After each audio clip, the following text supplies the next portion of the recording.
زياد. زياد ده يبقى ابن ايه؟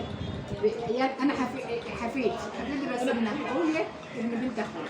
ازيك يا زياد؟ ده كنت زمان بتحب الوقت بتحب ايه؟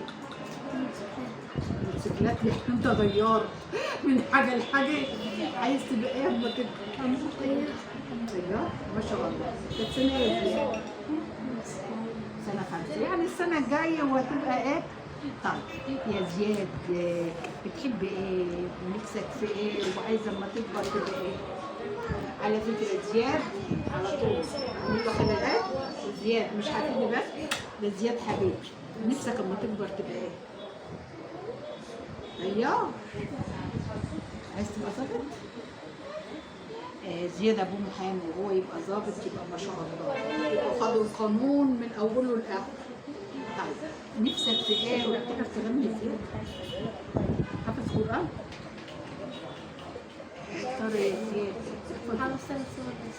طب قول لنا صورة من اللي انت حافظها. ده تاتا عندها مؤسسة قد الدنيا ويبقى حافظها مش حافظ قرآن. حافظ ايه؟ قول. يلا احنا نسمع. طب عايز سمعنا واحدة من الحلوة كده عشان نعرف ان احنا عندنا مؤسسة لحفظ القرآن وحفيدها هيحفظ القرآن. بسم الله الرحمن الرحيم. سمع. اطلع بره يا ولاد.